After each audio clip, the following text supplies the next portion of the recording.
If I had a dime for every just a work dinner my wife Alicia mentioned, I'd have enough to buy a new couch for every time I ended up sleeping on the old one. But this Tuesday night felt different.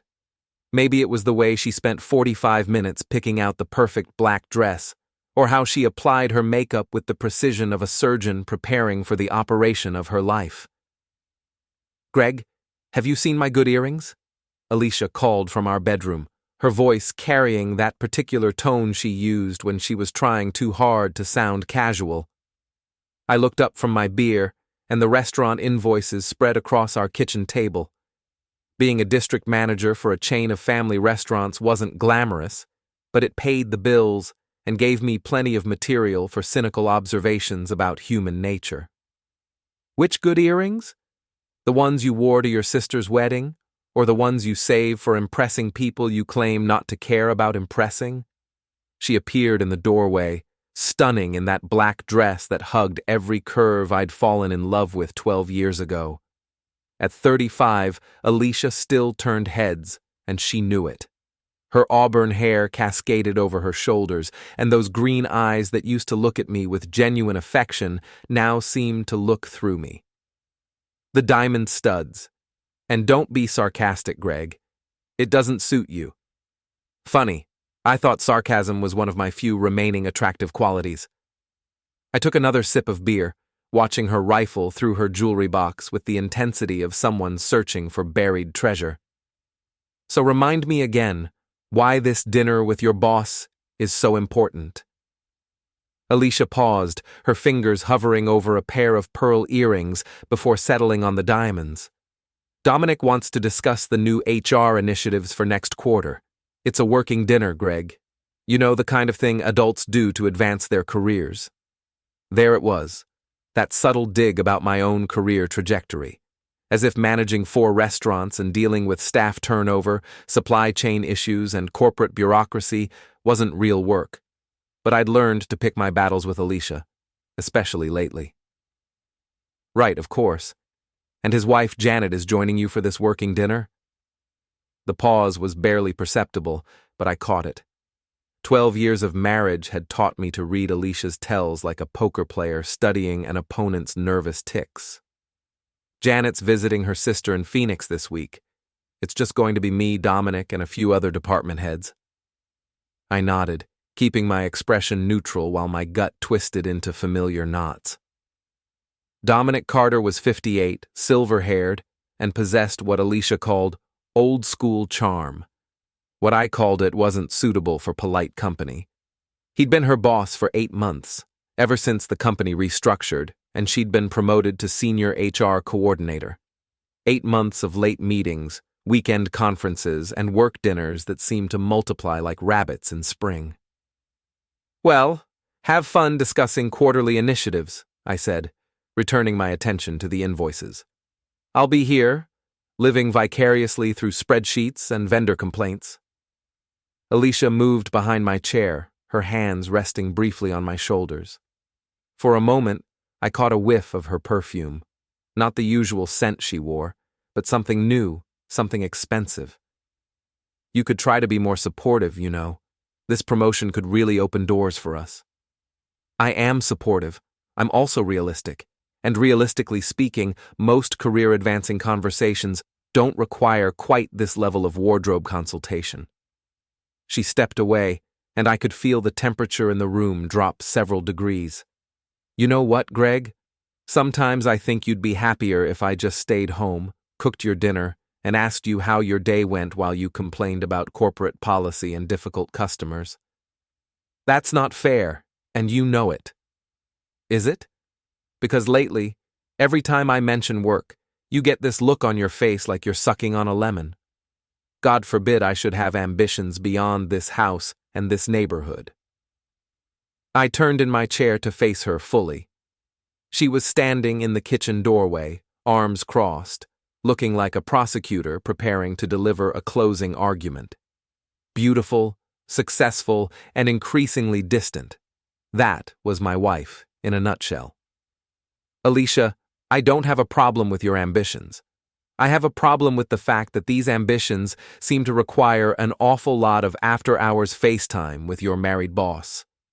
Her eyes flashed. Dominic has been nothing but professional with me. He's been married to Janet for 23 years, Greg. 23 years.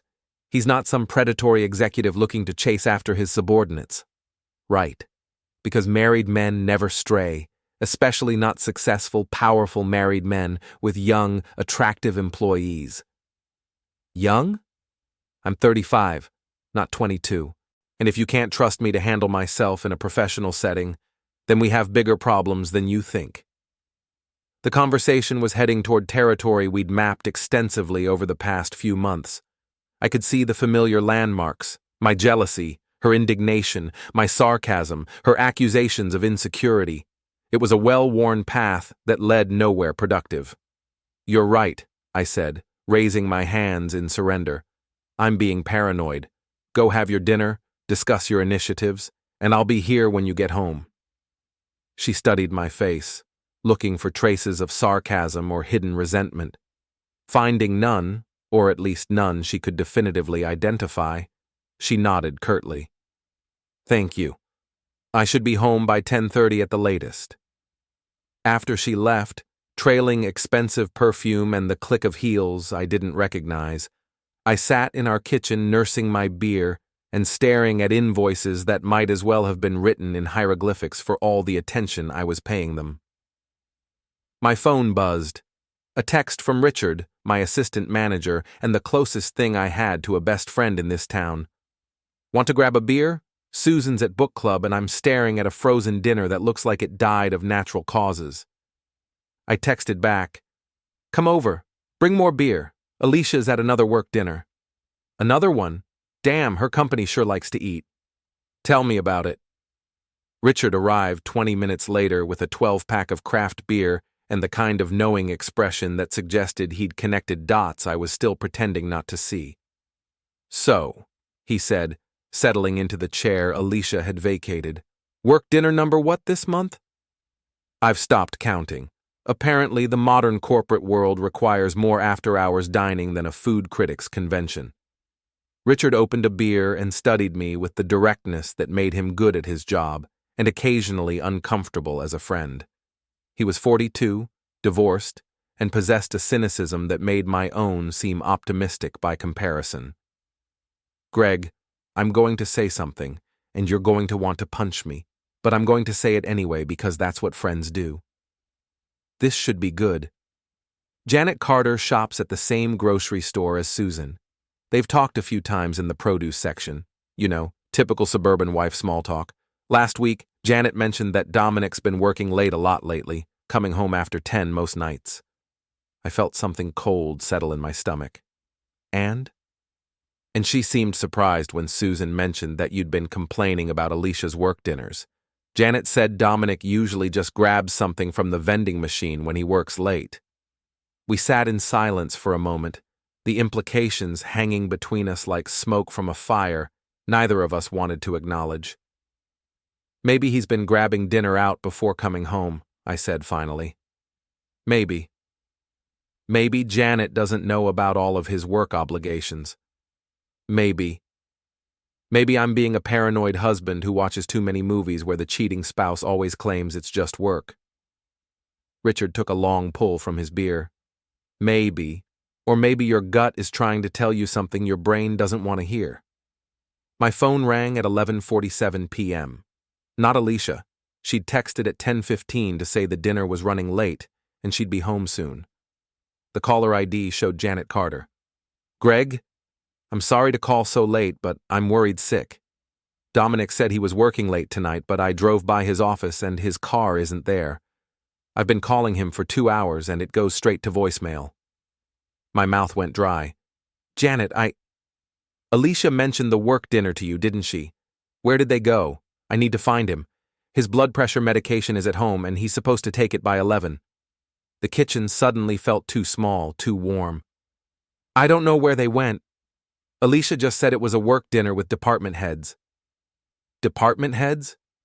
Greg, there's only one other department head, and she's been in Seattle all week at a conference. I checked. The cold thing in my stomach spread outward, numbing my fingers and making it hard to breathe properly. Janet, maybe we should… I'm driving around looking for them. If you hear from Alicia, please call me. I'm scared something's happened. After she hung up, I sat staring at my phone while Richard watched me, with the expression of someone witnessing a car accident in slow motion.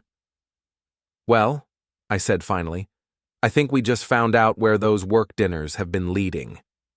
Janet called back at 12:23 a.m., her voice tight with controlled fury. I found them.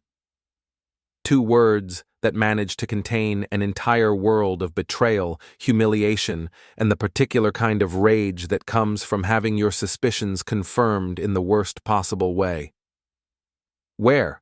I asked, though part of me didn't want to know. The Marriott downtown. Dominic's car is in the parking garage. Level 3, space 47. I've been sitting here for 20 minutes trying to decide whether to go up to the room or call his mother and tell her what her precious boy is doing. I was already reaching for my keys. Janet, don't do anything yet. I'm coming down there. You don't have to. Yes, I do. The drive downtown took 15 minutes that felt like 15 hours. Richard had offered to come along, but this was something I needed to face alone. Well, not entirely alone. Janet's Honda was parked 3 spaces away from Dominic's silver BMW, and she was sitting behind the wheel like a sniper waiting for the perfect shot. I knocked on her passenger window. She unlocked the door, and I slid into the seat beside her. Janet Carter was 56, with graying blonde hair and the kind of understated elegance that came from 23 years of being married to a successful man.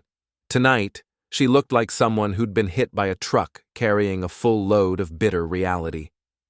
Room 412, she said without preamble. I called the front desk and said I was surprising my husband for our anniversary. The desk clerk was very helpful. Janet, maybe we should think about this. Think about what? Think about how my husband of 23 years is upstairs screwing your wife? Think about how I spent the evening calling hospitals because I was worried he'd had a heart attack? Think about how I defended him last month when my sister said she saw him having lunch with a younger woman. Her voice was steady, but her hands were shaking. I reached over and gently took the car keys from her fingers. We're going to go up there, I said. We're going to knock on the door, and we're going to handle this like adults, even if they haven't been acting like adults. The elevator ride to the 4th floor was silent, except for the mechanical whir of cables and pulleys. Janet stared at the floor numbers as they climbed, her face set in an expression of grim determination. I tried to think of something to say, some words of comfort or wisdom, but what do you tell someone whose marriage is about to explode in a hotel hallway? Room 412 was at the end of the corridor, tucked away in the kind of location that suggested either romance or secrecy. Given the circumstances, I was betting on the latter. I knocked. Not the aggressive pounding of an enraged husband, but the firm, steady knock of someone who had every right to be there. Dominic, Janet called out. I know you're in there. Silence. Then the sound of urgent whispering, followed by footsteps. The door opened 6 inches, held by the security chain. Dominic's face appeared in the gap, his silver hair disheveled, wearing a hotel bathrobe that had clearly been put on in a hurry. Janet, what are you doing here? I could ask you the same question, but I think I already know the answer. Dominic's eyes shifted to me, and I saw the moment he realized this wasn't going to be a private conversation between husband and wife. Greg, this isn't what it looks like. Really? Because it looks like you're in a hotel room with my wife while yours has been driving around town worried sick about your blood pressure medication. The chain rattled as Dominic fumbled with it. The door opened fully, revealing him in that bathrobe and Alicia behind him, wrapped in a hotel towel, her carefully applied makeup smeared and her hair looking like she'd been through a windstorm. Greg, I can explain, Alicia started, but Janet cut her off. 23 years, Janet said, her voice carrying down the hallway with perfect clarity. 23 years, and this is what I get. a hotel room, and a woman young enough to be your daughter." "She's not young enough to be my daughter," Dominic protested, as if that was the important detail to clarify. "Oh, forgive me. She's only 15 years younger than your wife. That makes it so much better." Other doors were opening along the hallway. This was turning into exactly the kind of public spectacle that would be talked about in certain circles for months to come. Part of me felt embarrassed by the scene we were creating. A larger part of me was glad that their betrayal was being witnessed. "Can we please take this inside?" Alicia asked, clutching the towel tighter around herself. "Inside?" I laughed, and the sound came out harsher than I'd intended. "You mean inside the hotel room you've been using to fuck your boss?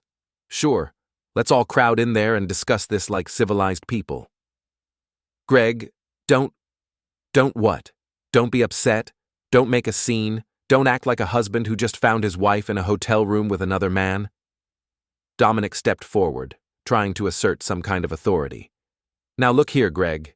I understand you're upset, but there's no need for this kind of language." I stared at him for a moment, this silver-haired man in his hotel bathrobe, trying to lecture me about appropriate behavior while standing next to my half-naked wife. "You're right, Dominic. There's no need for language. There's a need for honesty. So let me be honest. You're a pathetic middle-aged cliché who couldn't keep his dick in his pants, and my wife is apparently the kind of woman who thinks screwing her boss is a career advancement strategy." "That's enough!" Alicia snapped. "You don't know what you're talking about." "I know exactly what I'm talking about. I'm talking about work dinners that aren't work dinners. I'm talking about new perfume and new earrings and the way you've been looking at me like I'm some kind of obstacle to your happiness." Janet had been standing quietly during this exchange, but now she stepped forward, her purse clutched in both hands like a weapon. "Dominic, I want you to come home. Now. We're going to discuss this properly, and then you're going to decide whether you want to be married to me or whether you want to be a divorced man having a midlife crisis in hotel rooms." "Janet, it's not that simple." "It's exactly that simple. You made a choice. Now you get to live with the consequences." She turned to Alicia, and her voice dropped to a whisper that was somehow more frightening than shouting. "And you, dear, you get to explain to your husband why you threw away 12 years of marriage for a man who's going to drop you the moment this becomes inconvenient for him." With that, Janet turned and walked back toward the elevators, her heels clicking on the hallway carpet with military precision. Dominic looked between Alicia and the retreating figure of his wife, clearly calculating which crisis required more immediate attention. "I have to go," he said to Alicia. "We'll talk tomorrow." "Dominic, wait." But he was already hurrying after Janet, the hotel bathrobe flapping around his legs like the wings of some ridiculous bird. I was left standing in the hallway with my wife, who was still wrapped in a hotel towel, surrounded by curious faces peering out from behind partially open doors. "Greg, please, let me explain." I looked at her, really looked at her, and saw a stranger. This wasn't the woman I'd married, the woman I'd built a life with. This was someone who could lie to my face about work dinners while planning hotel room encounters with her boss. "Explain what, Alicia? Explain how this is somehow my fault? Explain how you ended up naked in a hotel room by accident? Explain how I'm supposed to pretend this never happened?" "It's not what you think. It's exactly what I think. And you know what the worst part is? I suspected. For months, I suspected. And you made me feel like I was crazy. Like I was some paranoid, jealous husband who couldn't handle his wife's success." I turned to walk away, then stopped and looked back at her one more time. "Get dressed, Alicia. Go home. And tomorrow, we'll figure out what happens next." The elevator doors closed on the image of my wife standing alone in a hotel hallway, wrapped in a towel, looking smaller and more vulnerable than I'd ever seen her. But I felt no satisfaction in her humiliation, no sense of victory or vindication. I just felt empty. The next morning arrived with the subtle cruelty of a hangover. Everything looked the same, but nothing felt right. Alicia had come home sometime after 2 a.m. I'd heard her car in the driveway, her key in the lock, her footsteps on the stairs, but I'd pretended to be asleep, and she hadn't tried to wake me. Now she sat across from me at our kitchen table, fully dressed for work, as if nothing had happened, as if the previous night had been some kind of shared nightmare we'd both agreed to forget. "We need to talk," she said, stirring sugar into her coffee with mechanical precision. "I'm listening." She looked up at me, and I could see she'd been crying. Her eyes were red-rimmed despite the careful application of concealer, and there was a fragility to her that I hadn't seen since her father died 3 years ago. "What happened last night? It's not what you think." I took a sip of my coffee and waited. After 12 years of marriage, I'd learned that sometimes the best response to an obvious lie is silence. Dominic and I have been working closely together on the restructuring project. You know that. And yes, we've developed a friendship. But last night was the first time anything physical happened between us. The first time you had sex with him, or the first time anything physical happened? The distinction seemed to catch her off guard. The first time anything happened. "Greg, I swear to you, we never—" "So, all those work dinners were actually work dinners?" "Yes. And the new perfume, the new clothes, the way you've been distant and distracted for months, that's all just coincidence?" She set down her coffee cup with a sharp click. "You're twisting everything. Yes, I bought new perfume. Yes, I've been working longer hours, but that doesn't mean I've been having an affair." I stared at her across the table, this woman I'd loved for 12 years, and marveled at her ability to reshape reality to fit her narrative.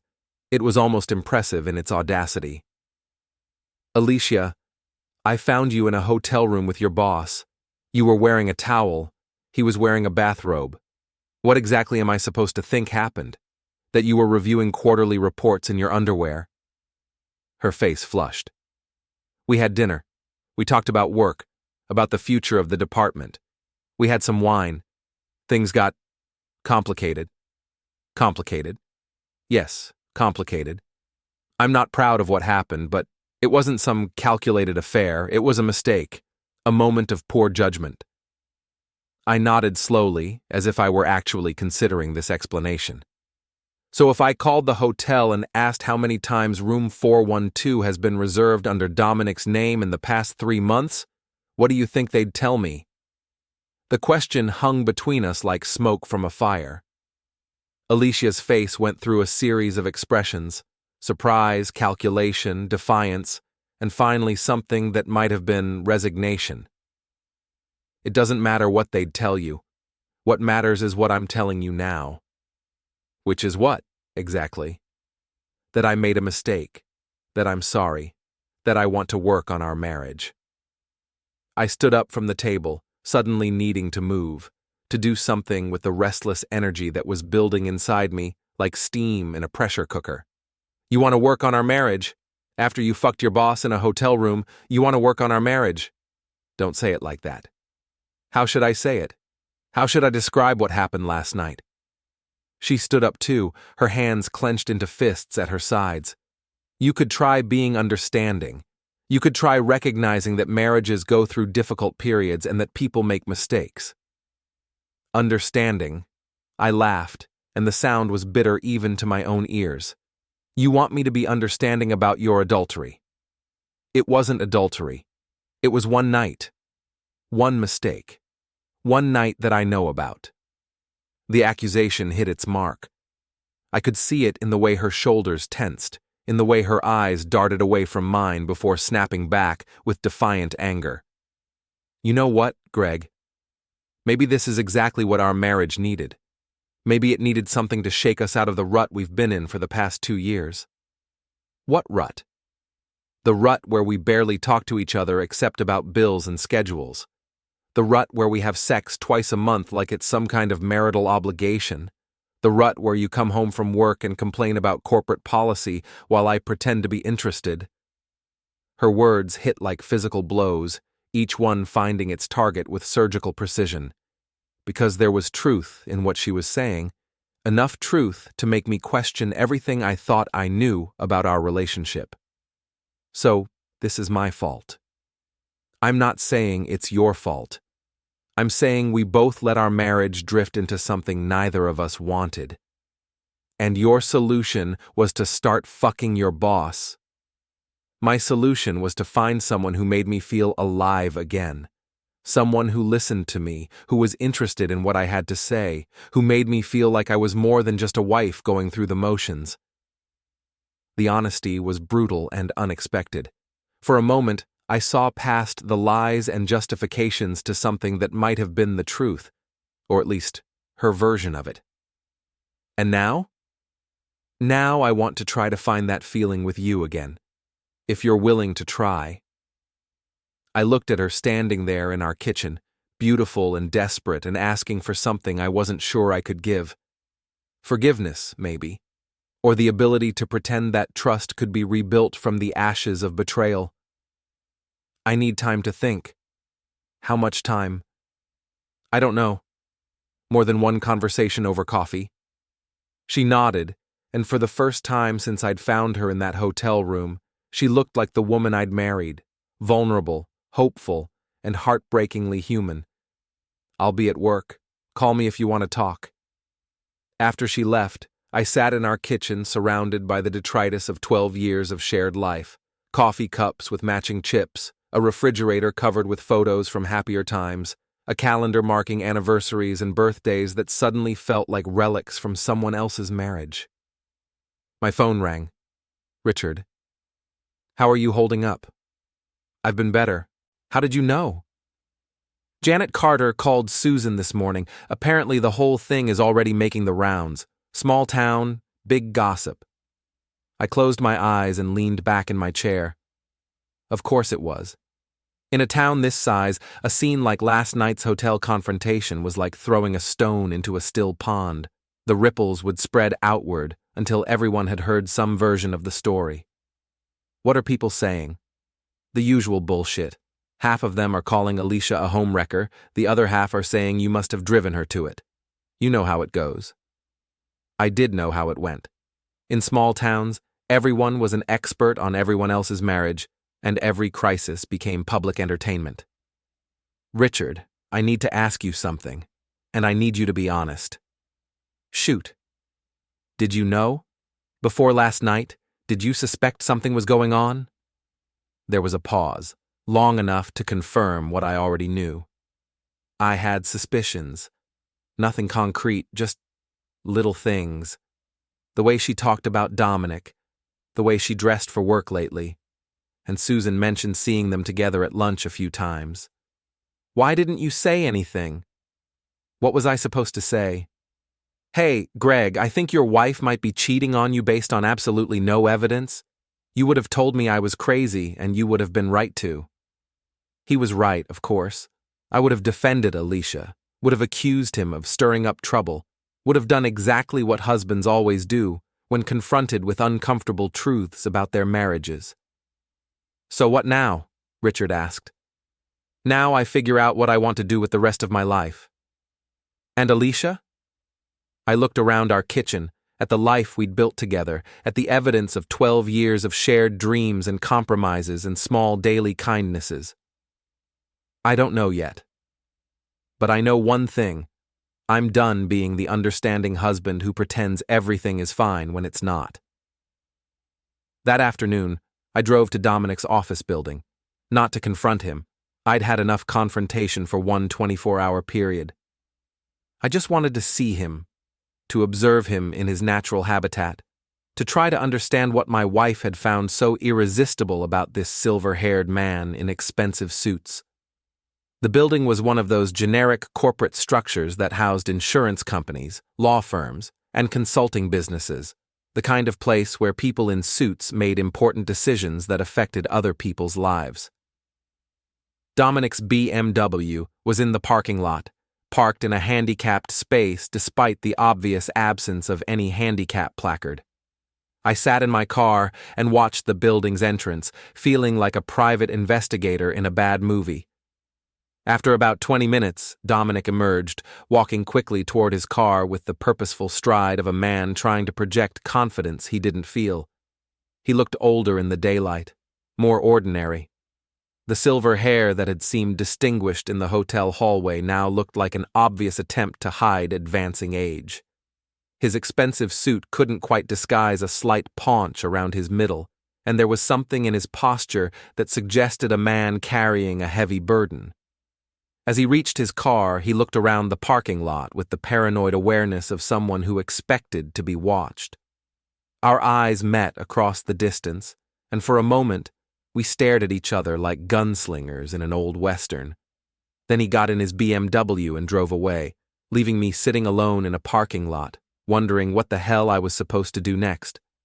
The neighborhood barbecue was Janet's idea, though she presented it to me as if it had been a spontaneous inspiration rather than a carefully calculated act of social warfare. "I'm having a little get-together this Saturday," she said when she called Thursday evening. "Just neighbors, a few friends. I thought it might be nice for people to see that life goes on, you know?" I knew exactly what she meant. In the 3 days since the hotel incident, both our marriages had become the primary source of entertainment for our social circle. People were choosing sides, spreading rumors, and generally treating our personal crisis like their favorite soap opera. "Janet, I'm not sure I'm ready for a social gathering." "That's exactly why you need to come. If you hide in your house, people will assume you're ashamed or defeated. Are you ashamed, Greg?" "No." "Are you defeated?" I thought about that for a moment. Was I defeated? Humiliated, certainly. Angry, absolutely. But defeated? That suggested giving up, and I wasn't ready to do that yet. "No, I'm not defeated." "Then you'll come. And Greg? Bring something to share, something that shows you're doing just fine." Saturday afternoon arrived with the kind of perfect weather that seemed designed to mock human misery. Clear skies, gentle breeze, temperatures in the mid-70s. I spent the morning preparing my contribution to Janet's barbecue, a large pot of my grandmother's chili, the recipe that had won 3 county fair competitions and countless compliments at neighborhood gatherings. As I carried the pot across the street to Janet's backyard, I could see that she'd invited more people than she'd suggested. Cars lined both sides of the street, and the sound of conversation and laughter drifted over her fence like smoke from the grill. "Greg?" Janet appeared at my elbow as soon as I entered the backyard, taking the chili pot from my hands with the efficiency of an experienced hostess. "I'm so glad you came. Everyone's been asking about you." I'll bet they have, I thought. But I smiled and nodded and tried to project the image of a man who was handling his personal crisis with dignity and grace. The backyard was full of familiar faces, neighbors, co-workers, friends from our social circle who were now navigating the awkward territory of a group dynamic disrupted by scandal. Conversations paused as I moved through the crowd, resuming in slightly lower tones after I passed. "Greg, how are you holding up?" This from Susan, Richard's wife, who had the kind of concerned expression that suggested she'd been designated as the official information gatherer. "I'm doing fine, Susan. Thanks for asking. If you need anything, someone to talk to, help with meals, whatever, you just let me know." I thanked her and moved on, accepting condolences and expressions of support that felt like the social equivalent of a funeral receiving line. Everyone was very kind, very understanding, and very obviously curious about details I had no intention of sharing. I was talking to Mike Henderson about his new landscaping project when I saw them arrive. Alicia and Dominic walking through Janet's back gate together like a couple arriving at a dinner party. The conversation around me faltered and died as people noticed what I was seeing. Alicia looked beautiful, as always.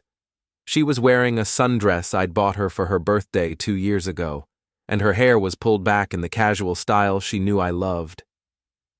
Dominic was beside her, his hand resting possessively on the small of her back, looking like a man who'd decided that the best defense was a good offense. Janet appeared beside me, her voice low and urgent. "I didn't invite them." I know. Do you want me to ask them to leave? I watched my wife scan the crowd until her eyes found mine. There was something defiant in her expression, something that suggested she'd come here to make a statement rather than to enjoy a neighborhood barbecue. No, I said. Let them stay. What followed was perhaps the most uncomfortable social gathering in the history of suburban entertaining. Conversations became stilted and artificial as people tried to navigate the presence of all the principals in what was rapidly becoming the neighborhood's most talked-about scandal.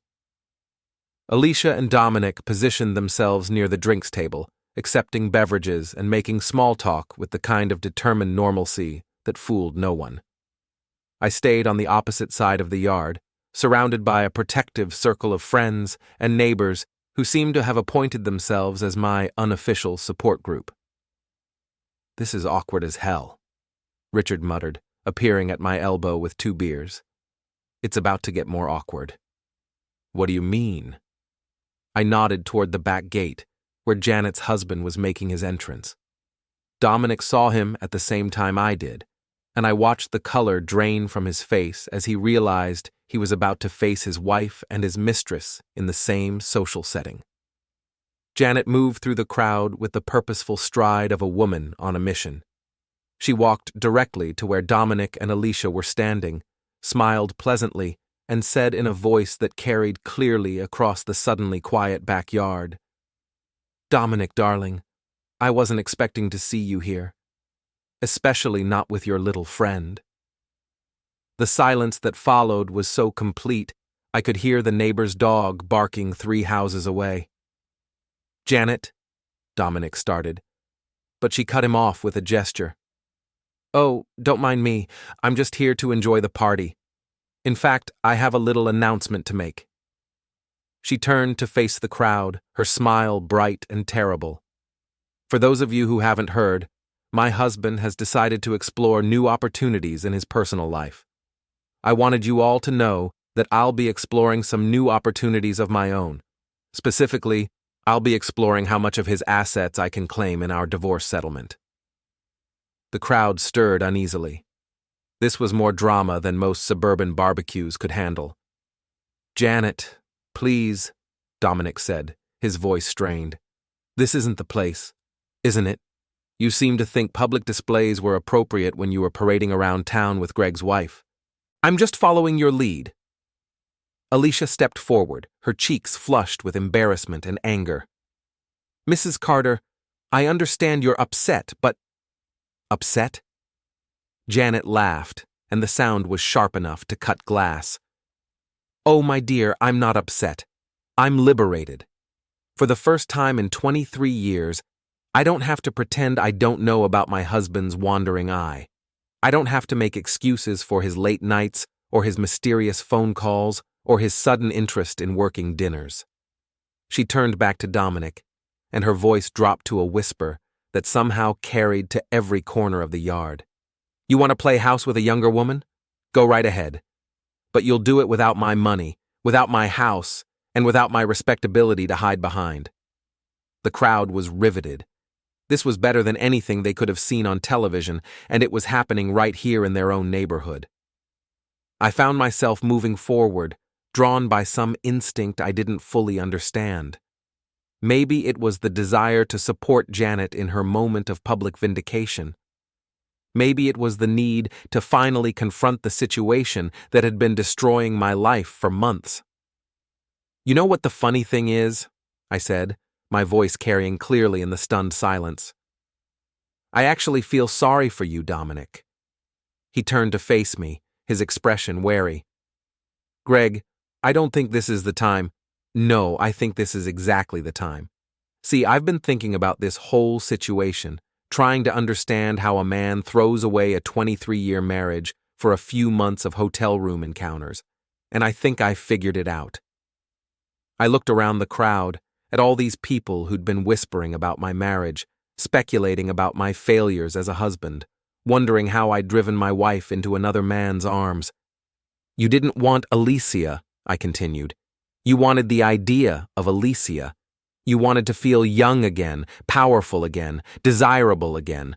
You wanted to prove that you could still attract a younger woman even if it meant destroying 2 marriages in the process.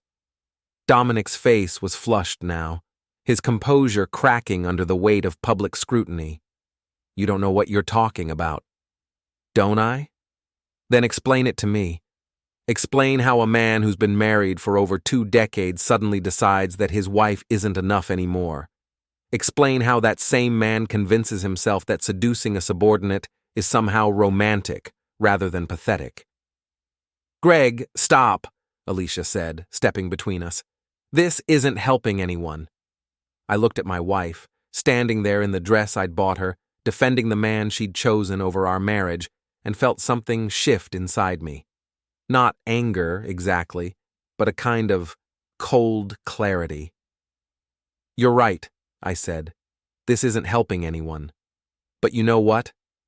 I'm done trying to help. I'm done trying to understand.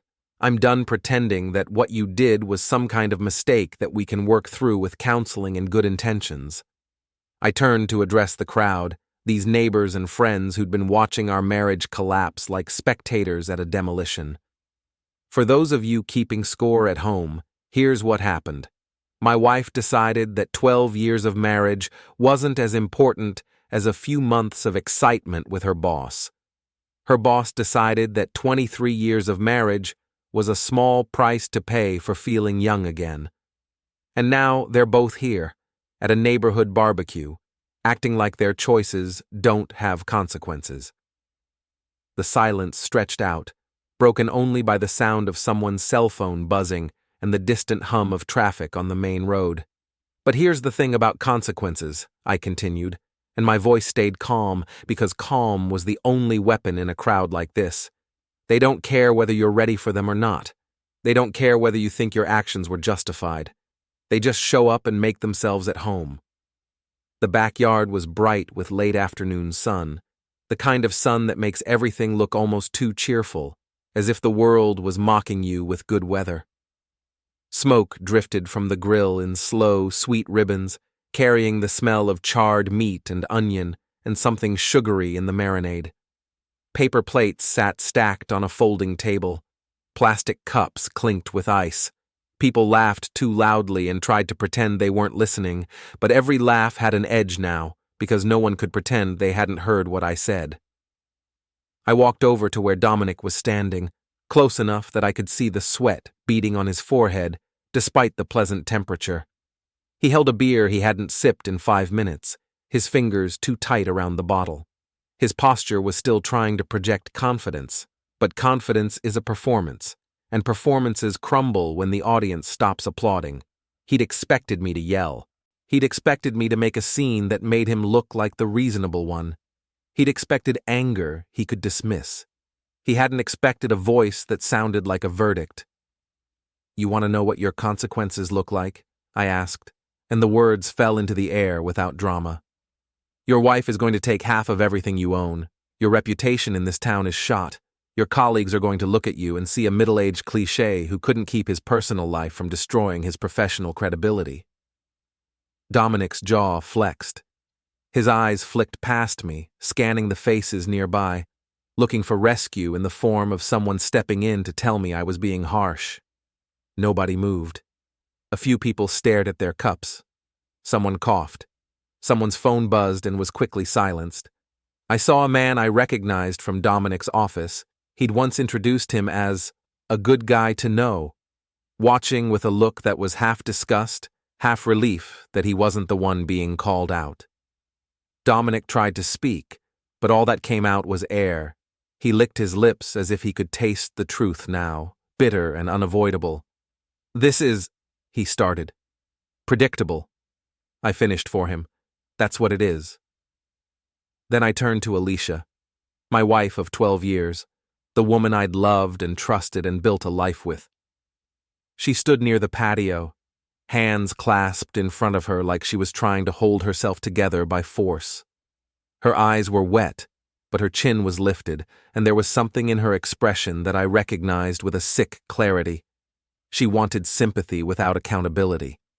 She wanted me to stop so she could cry and be comforted, not so she could admit what she'd chosen. "And you?" I said, and my voice changed slightly, not softer, just more precise. "You get to be known as the woman who threw away her marriage for a man who's going to drop you the moment the divorce gets expensive. You get to start over at 35, looking for a new job because everyone at your current workplace knows exactly why your boss's marriage fell apart." Alicia flinched as if the words were physical. Her lips parted, and for a second she looked like she might deny it, might claim I was exaggerating, might try to spin herself back into victimhood. But she didn't, because she knew I wasn't wrong. She knew workplaces are merciless. They don't have to say anything to punish you. They just stop inviting you to things. They stop trusting you.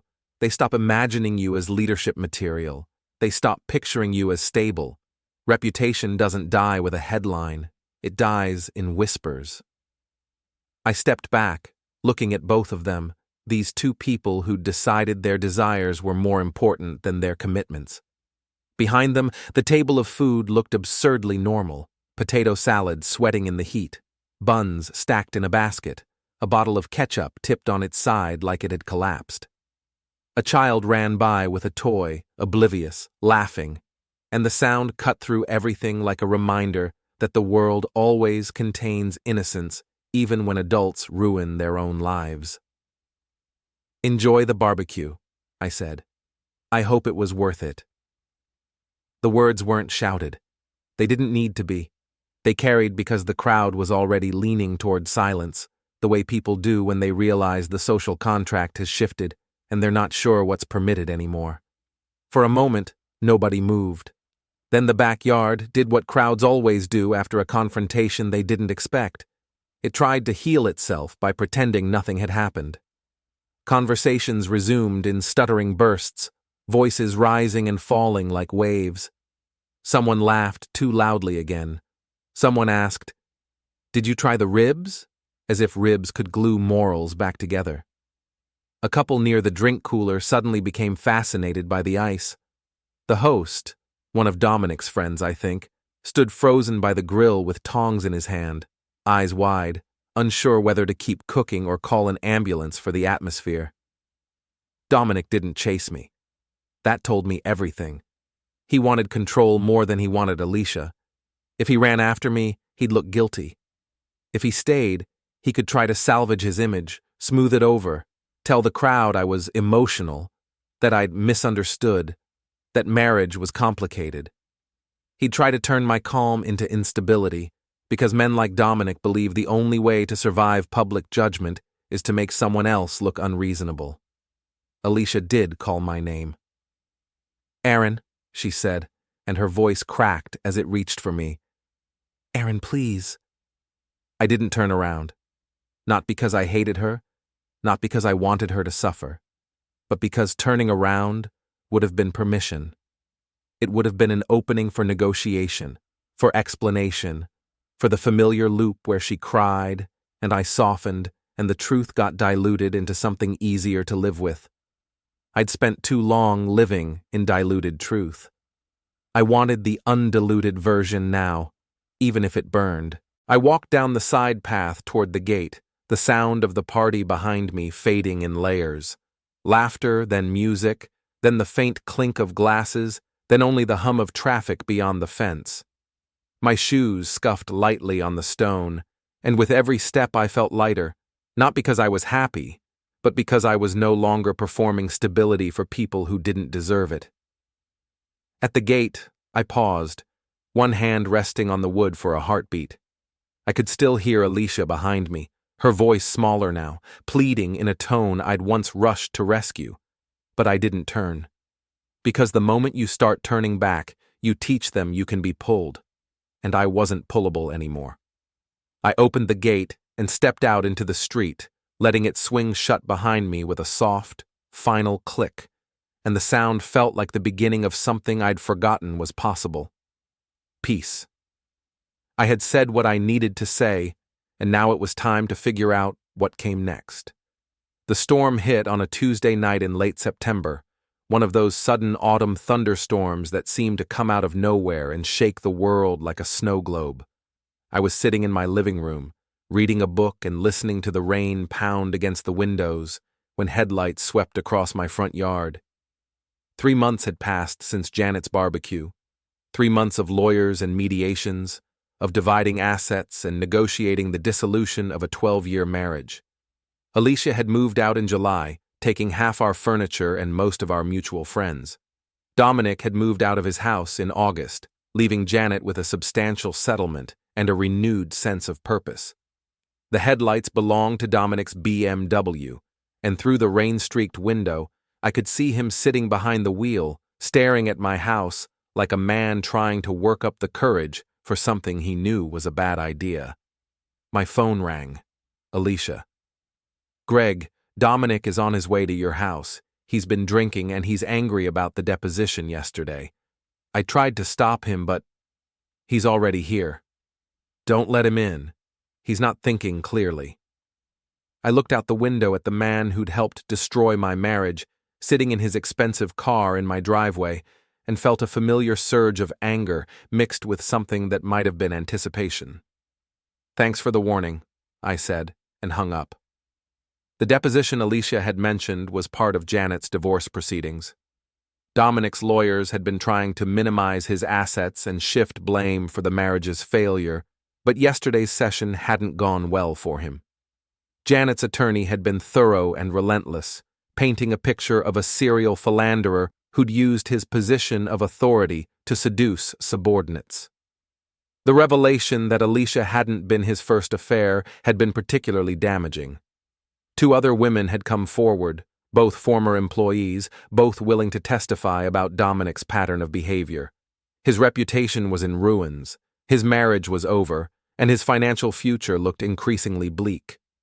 Now he was in my driveway, drunk and angry, and looking for someone to blame for the consequences of his own choices. I opened my front door and stepped onto the porch, letting the rain soak through my shirt as I waited for him to make his move. After a few minutes, he got out of his car and walked toward me with the careful precision of a man trying not to appear intoxicated. "We need to talk," he said when he reached the bottom of my porch steps. "So talk." He looked up at me, rain running down his face, his expensive suit wrinkled and stained. "This has gone far enough. The lawyers, the depositions, Janet's vindictive bullshit. It needs to stop." "Take it up with Janet. She's the one divorcing you. Janet's doing this because you encouraged her. You and your public humiliation at that goddamn barbecue." I laughed, and the sound was swallowed by the thunder rolling overhead. "I encouraged her? Dominic, you encouraged her when you decided to fuck my wife in hotel rooms while she sat at home worrying about your blood pressure." His face flushed, and he took a step up onto the porch. "You self-righteous son of a bitch. You act like you're some kind of victim, but you drove Alicia away with your petty jealousy and your small-town mentality. Is that what she told you? That I drove her away? She told me the truth, that you were boring, predictable, content to live your little restaurant manager life without any ambition or passion." The words stung because there was enough truth in them to hurt. I had been content with our life, had been satisfied with our routine, had perhaps taken our marriage for granted in the way that long-married couples sometimes do. "You're right," I said. "I was boring. I was predictable. I was a faithful husband who came home every night and didn't fuck around with other people's wives. You were a dead end. She needed more than you could give her." "And you were what she needed? A married man twice her age who promised her what? That you'd leave your wife? That you'd build a new life together?" Dominic's expression shifted, and I saw something that looked like guilt flicker across his features. "That's none of your business." "Actually, it is my business. Because while you were making promises you had no intention of keeping, I was the one dealing with her lies and her distance and her contempt for our marriage. I never made her any promises." The admission hung between us like a confession. So that was it. He'd seduced my wife with charm and attention and the thrill of an illicit affair, but he'd never had any intention of leaving Janet. Alicia had been a diversion, a midlife crisis made flesh, nothing more. "Does she know that?" I asked. His silence was answer enough. "Jesus Christ, Dominic. You destroyed 2 marriages for a few months of hotel room sex, and you never even intended to follow through. It wasn't supposed to go this far. It was supposed to be discreet." Discreet, right. And when it stopped being discreet, when we caught you, your plan was what? To go back to Janet and pretend nothing happened? Janet didn't have to make it public. She could have handled it privately like adults do. I stared at him.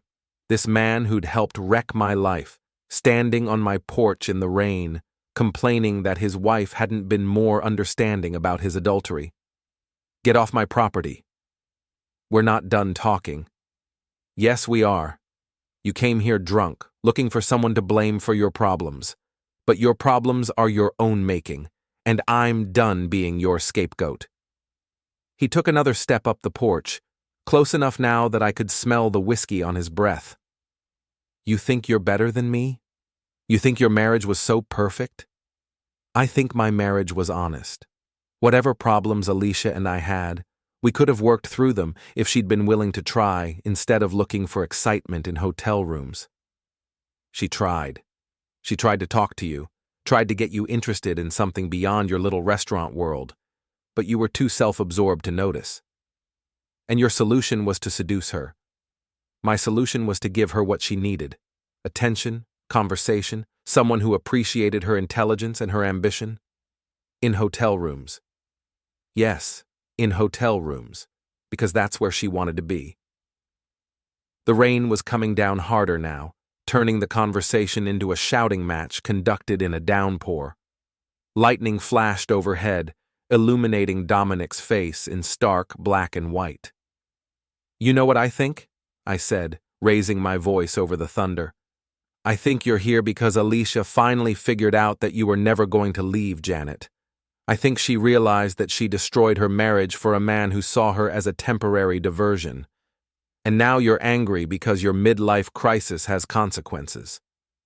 His face twisted with rage, and for a moment, I thought he might actually take a swing at me. Instead, he pulled out his phone and held it up like a weapon. "You want to know the truth? Here's the truth." He scrolled through his messages, then held the phone out so I could see the screen. It was a text conversation between him and Alicia, dated just hours earlier. "Alicia, this has to stop. Janet's lawyers are destroying you, and Greg won't even talk to me." "Dominic, what do you want me to do? I can't undo what's already been done." "Alicia, you said we'd be together. You said once the divorces were final, we'd start over." "Dominic, I said a lot of things. That doesn't make them promises." "Alicia, so that's it? You're just going to abandon me?" "Dominic, I'm not abandoning you. I'm being realistic. Janet's going to take everything. I can't afford to start over with anyone." I read the messages twice, feeling a mixture of vindication and pity. Vindication because it confirmed what I'd suspected, that Dominic had never intended to leave his wife. Pity because it showed how completely Alicia had been deceived. "She really thought you were going to choose her," I said. "She thought a lot of things. Most of them were fantasies. And you encouraged those fantasies." "I encouraged her to feel good about herself. There's a difference." I looked at this man, this pathetic excuse for a human being who'd destroyed 2 marriages and was now standing in my yard complaining about the consequences, and felt something shift inside me, not anger anymore, but a cold, calculating fury. "You know what, Dominic? You're right. This has gone far enough." He looked surprised by my sudden agreement. "Finally, so you'll talk to Janet? Convince her to settle for less?" "No. I'm going to make sure everyone in this town knows exactly what kind of man you are." I pulled out my own phone and opened the neighborhood social media app, the same platform where local residents shared recommendations for contractors and complained about barking dogs. "What are you doing?" I started typing, my fingers moving quickly across the screen. I'm sharing your text conversation with the neighborhood. I'm telling everyone how you seduced my wife with promises you never intended to keep, how you destroyed your own marriage for a few months of hotel room sex, and how you're now trying to blame everyone else for your problems. You can't do that. Watch me. I hit the post button and held up my phone so he could see the screen. The post was already live, visible to every resident in our neighborhood, complete with screenshots of his text conversation with Alicia. "You son of a bitch," he snarled, lunging toward me. I stepped aside, and his momentum carried him into the porch railing. He spun around, his face twisted with rage, and took another swing at me. This time I caught his wrist and twisted, using his own drunken momentum to send him stumbling down the porch steps. He landed hard in my front yard, his expensive suit now thoroughly soaked and muddy. As he struggled to get back to his feet, car doors began slamming in the street. My neighbors, drawn by the commotion and alerted by my social media post, were emerging from their houses to witness the final act of our neighborhood drama. Richard appeared at my side, having run across the street through the rain. "Greg, what's going on?" "Dominic came to discuss the error of my ways," I said, not taking my eyes off the man struggling to stand in my front yard. "I was just explaining to him that some errors can't be corrected." Janet's voice cut through the rain from the sidewalk. "Dominic Carter, you pathetic excuse for a man. Get off Greg's property before I call the police." She was standing under an umbrella, flanked by several other neighbors who'd been drawn by the spectacle. Her voice carried the authority of a woman who'd found her power in the aftermath of betrayal. "This is all your fault," Dominic shouted at her, rain streaming down his face. "If you'd handled this privately, none of this would have happened." "If you'd kept your pants zipped, none of this would have happened," she shot back. "But you couldn't do that, could you? You had to chase after a woman young enough to be your daughter, and now you're surprised that there are consequences." More neighbors were gathering now, drawn by the drama and the social media post that was already generating dozens of comments and reactions. This was better than any reality show, and it was happening right here in their own neighborhood.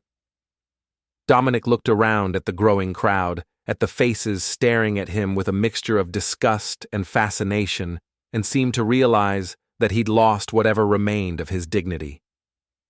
"This isn't over," he said, pointing at me with a shaking finger. "Yes, it is," I replied calmly. "It's been over since the night we found you in that hotel room. Everything since then has just been the cleanup." He staggered toward his car, slipping once in the muddy grass, his expensive suit ruined and his reputation in tatters. As he reached the BMW, he turned back one last time. "You'll regret this," he called out. "The only thing I regret," I said, my voice carrying clearly through the rain, "is that it took me so long to see what kind of man you really are." He got in his car and drove away, his taillights disappearing into the storm.